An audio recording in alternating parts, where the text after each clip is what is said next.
안녕하십니까. 여기서는 일간의 오행에 따른 역할과 또 어떤 일을 해야 되는지 의무에 관한 사항을 알아보기로 합니다. 현재 간목이 있는데요. 목오행은 5가지 오행 중에 유일한 생명체입니다. 이 목오행은 꽃을 피우고 열매를 맺어야 합니다. 만약에 가을에 태어난 이제 목오행이면은 금에 의해 가지고 수확되어 가지고 목재나 대들보나 이런 식으로 쓰여지면은 목은 역할을 다했다 이렇게 볼 수 있을 것입니다. 그 다음에 이 화오행을 한번 살펴보기로 하죠. 화오행은 태양이나 아니면 난로불, 촛불 뭐 이런 것들이 다 화오행에 속한다 볼 것입니다. 그러면 이 화오행은 열기나 빛을 발산해 가지고 땅이 얼지 않게 하는 것이 첫 번째입니다.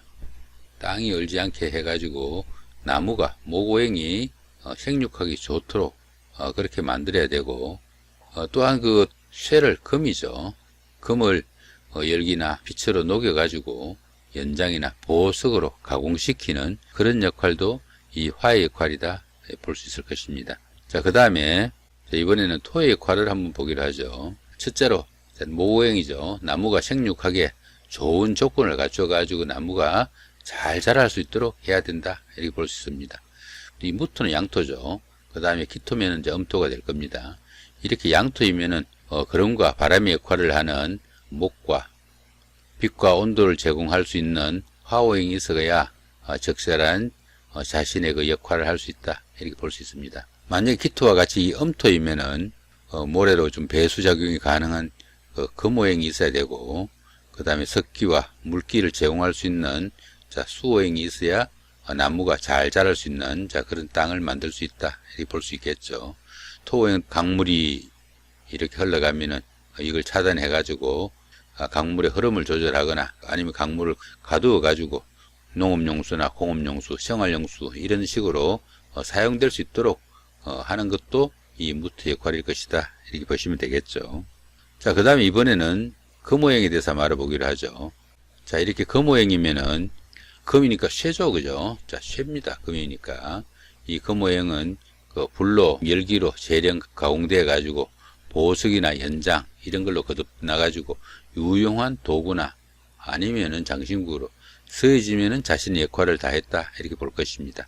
아니면은 이 금오행은 물을 생성해 가지고, 그죠? 자, 물을 생성해 가지고 이 물로서 나무를 키우고, 그 다음에 자신이 수확해 가지고 오면은 금오행은 또 역할을 다 했다 이렇게 볼 수 있을 것입니다.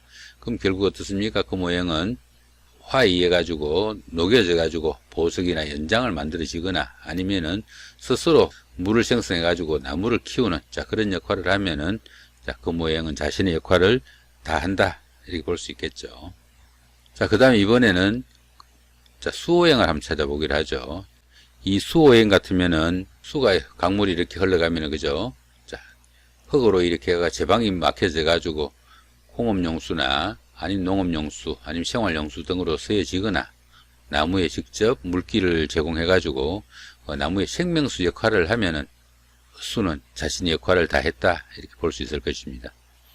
각 오행마다 자신의 역할이 적절하게 어느 정도 분배가 되어 있다 이렇게 보시면 될 것 같고, 각 오행이 자신이 맡은 바 임무와 책임을 다하게 되면은 그 오행에 그 긍정적인 효과가 나타난다 이렇게 볼 것입니다. 그러나 자신의 그 역할과 의무를 다하지 못하면은 상당히 부정적인 효과가 나타난다 이렇게도 볼 수 있을 거라고 봅니다. 자, 그럼 이번에는 그 각 오행별로 간단한 예제를 통해서 한번 살펴보기로 하죠. 자, 먼저 간목에 대해서 한번 알아보기로 합니다. 간목은 잣나무나 소나무 이런 것들처럼 장가지가 별로 없고 하늘로 쭉쭉 뻗은 이런 나무를 간목이다 이렇게 합니다.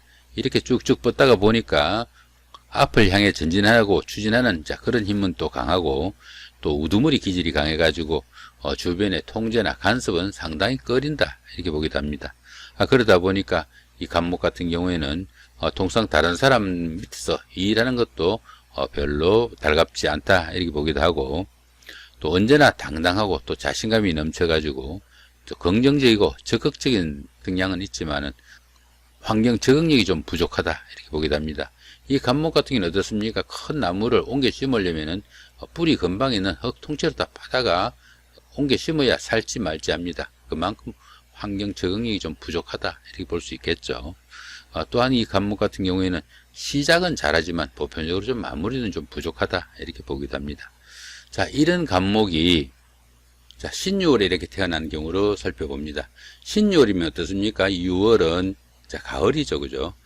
가을의 간목은 이 금에 의해 가지고 적절하게 잘라져 가지고 쓰여지면은 자신의 역할을 다 한다 이렇게 볼 수도 있습니다.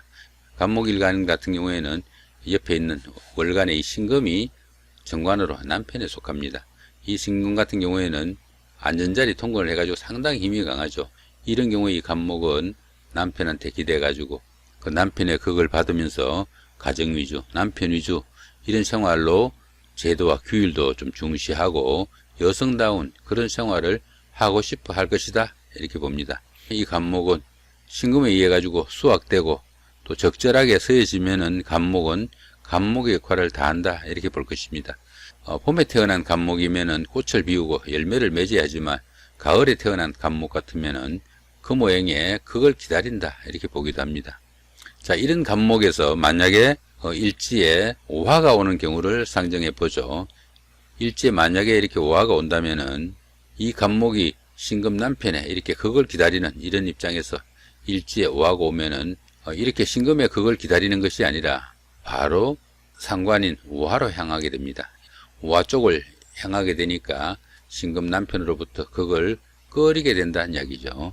이렇게 꺼리게 되면은 오화로 향한다는 것은 식상이죠. 식상은 바로 일이나 사회생활, 직장생활 이런 걸로 의미한다 보시면 됩니다. 남편의 극을 기다리면서 가정에서 가정생활, 주부생활 이런 쪽으로 치중할 간목이 일제히 식상이 오게 되니까 바로 밖으로 나가버리는 이런 꼴이 됩니다. 그렇게 되니까 남편하고 갈등, 불화가 잦고 만약 여기에 무토라도 이렇게 오면 재성이 되겠죠. 그죠? 바로 꽃을 피우고 열매를 맺는 꼴이죠. 열심히 일해가지고 재물을 추구하는 이런 경우가 되니까 당연히 남편의 잔소리나 간섭은 상당히 꺼리게 되고 이렇게 되면은 파경을 맞을 수가 있게도 되는 그런 명조가 된다 보시면 되겠네요. 자, 이번에는 그 정화일간에 대해서 한번 살펴보기로 하죠. 이 정화는 촛불, 난로불, 자, 이런 그 작은 불이죠. 근데 이렇게 축월에 태어났으니까 혼자서 이 불을 유지하기가 상당히 힘들다 이렇게 보면 되겠죠. 당연히 목의 생조가 이쪽에서 도와주든가 이쪽에 도와줘야 열기나 온기를 유지할 수 있을 것이다 이렇게 보시면 될 것 같죠. 여기 개수가 이렇게 천간에 투출을 했죠. 그죠? 이렇게 투출을 했으니까 편관 남편이 상당히 힘이 강한 상태에서 이 일간을 수국화로 이렇게 극하는 이런 입장이죠. 이 정화 혼자서 버텨내기가 상당히 깔깔한 이런 입장인데 이런 경우에 일지에 묘목이 오거나 아니면은 여기에 간목이 와가지고 이 정화를 어느 정도 생조해주면은 상황은 완전히 달라진다 하는 이야기죠. 자, 이게 만약에 묘목이 온 경우를 한번 상정해 보죠. 자, 이렇게 묘목이 오면 어떻습니까? 묘목이 이렇게 생조를 해주게 되죠. 그죠? 목생화로 생조를 해주게 되고 여기서 정계충으로 이렇게 극하던 개수가 정화를 극하는 것이 아니라 수생목으로 이렇게 내려옵니다. 이렇게 내려오니까 이 남편 입장에서는 어떻습니까? 수생목 열심히 일하고 그죠? 열심히 일해가지고 목생화로 그 결실은 아내를 위해서 최선을 다하는 이런 경우가 되니까 지금까지 그 갈등이 있던 그런 명조가 순식간에 좋은 부부 사이가 되는 것이 이 부분이 뭡니까? 통관입니다. 그죠? 이렇게 그 관성이 직접 일간을 극할 때는 이렇게 통관하는 인성이 있으면은 상당히 좋은 사이가 된다 이렇게 보시면 될 것 같네요. 자, 이번에는 기토일간에 대해서 한번 알아보기로 하죠. 미월에 태어난 기토일간입니다. 그러니까 미월은 여름철 중에서도 가장 더운 달 중에 하나입니다. 그런 달에 이 기토니까 원래 기토는 비옥한 땅이지만은 이렇게 그 한여름이 돼가지고 하면은 오히려 무토보다도 더 조일한 땅이 되기 쉽다 이렇게 보기도 합니다. 이 기토 입장에서는 그 남편이나 직업이 간목이 되겠죠. 그죠? 간목이 돼가지고 자신의 역할을 다 하려면은 어느 정도 촉촉하고 비옥한 땅으로 만들어 놔야 이 간목이 뿌리 받고 잘 자랄 수 있다 이렇게 보겠죠. 그렇다 보면은 이 부분에서는 여기나 여기가 이렇게 금생수 이렇게 돼야만이 좋은 명주가 된다 이렇게 볼 것입니다. 여기는 원래 분모 자리입니다. 그죠? 분모 자리에 재성이면은 수호행이 되겠죠. 그죠?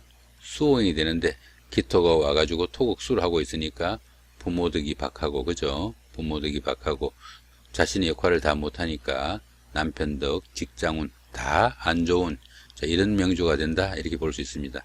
근데 만약에 이렇게 금수가 이렇게 오게 되면은 토생금, 금생수로 중년 이후부터는 차츰 어려움도 풀려나가고 또 말년에 갈수록 어떻습니까? 재물운도 좋아지는 이런 명주가 된다 보시면 될 것 같네요. 자, 이번에는 수롤에 태어난 경금입니다. 수롤에 태어난 경금이다 보니까 자기 계절에 태어난 경금이다 보니까 강철금이고 이렇게 강한 원석이다 보니까 화로서 불로서 재련 가공해가지고 보석이나 아니면 연장 이런 것을 만들거나 물을 생성해가지고, 그죠? 물을 생성해가지고 나무를 키우면은 본연의 역할을 다 한다고 그랬죠. 그죠? 이렇게 불이 와가지고 녹여가지고 어느 정도 그 보석을 만들어 주거나 아니면은 술을 생성해가지고 나무를 생육해주면은 최선의 명주가 된다 이렇게 보면 됩니다. 여기 이제 자수가 오면 되겠죠. 그죠? 자, 이렇게 이런 식으로 되면은 금생수 열심히 일해가지고 수생목이 되니까 이건 재성이죠. 그죠? 이렇게 재성이 오는데 이 재성이 일간 바로 옆에서 이렇게 직접 취할 수 있으니까 손재도 없이 나이가 들어갈수록 크게 재물복도 있는 좋은 명주가 된다 이렇게 볼 수 있겠죠.